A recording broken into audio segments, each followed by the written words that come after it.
proper pandas? What?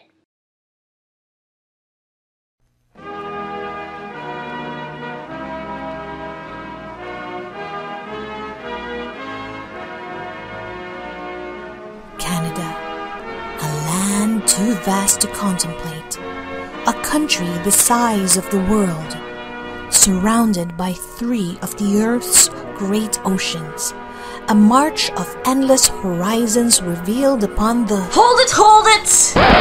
This is not going to be another boring run-of-the-mill CBC-type history special that no one will ever watch. What? Who? Just stand back and let us tell history as it's meant to be told.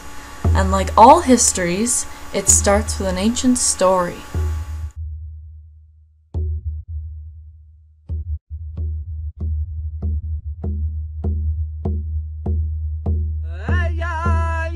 In the beginning, the earth was completely covered in ice and snow.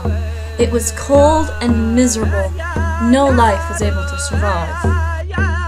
Then Raven, the creator, descended from the heavens and created the green. He created all, but he was not satisfied. He wanted something to stay as a reminder when the world was engulfed in white. So he sought the black bear, the keeper of dreams and memory, to help him. He didn't need to look far, for Black Bear is always seen as a constellation of stars in the night sky. Black Bear agreed to help Raven on the condition that Raven could assure Black Bear could live in peace for all time. So Raven and Black Bear made a pact. Every 10th Black Bear will be born white, and from then on, as long as the Spirit Bear lives, he will remain as a reminder of the misery of the Great Ice Age and Raven's promise of peace. Who?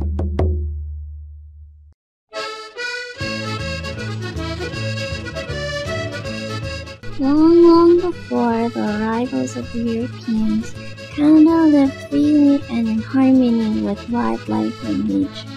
Kuma. Canada. Who? Biba? Yes, Canada and Kumajira go a long way back. It was roughly around the end of the 10th century that the first European would accidentally discover a land west of Greenland. His name was Bjarni Herjolfsson. Interesting little guy, aren't you? His fellow explorer, Eve Eriksson, followed his idea and explored what is now Canada's Atlantic coast. So what should we call him? Finland. However, no permanent settlements ever took place because of the harsh climate and the quarrels with the Aboriginal people. In the meantime, something very important was happening another continent away. It was the age of discoveries in Europe. The Iberian brothers, Spain and Portugal, rose into power and quickly became the richest countries in Europe. They explored and made colonies all over the world. The rivalry between the brothers became so intense that they signed an agreement in 1494 called the Treaty of Tordesillas. The treaty divided the world in half, cutting right down the Atlantic. Portugal was granted the lands and the seas to explore in the west, and Spain was given the east. In fact, both Portugal and Spain visited the coasts of Canada, but neither really made any explorations inland or set up colonies. I wonder why. Weird, I thought I just saw a kid here a while ago. Where did he go? Maybe he saw your ugly face and hid. Time for you to go, Spain.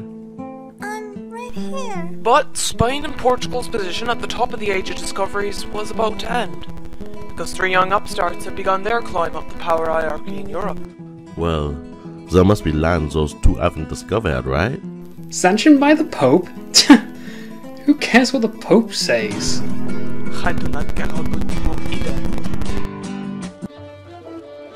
England was inspired by the exploits of Christopher Columbus and commissioned a genuine explorer by the name of Giovanni Caboto, also known as John Cabot, to proved that the northern route would be shorter to reach the West Indies. Kabuto, I found China. China? I don't think it's China's son. He's not. Aww. Let's go try to bucket some fish, huh? Wait for me. Matthew?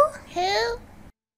Cabot's discovery of plentiful cod of Newfoundland's waters was what first attracted Europe's real interest in Canada's Atlantic coast.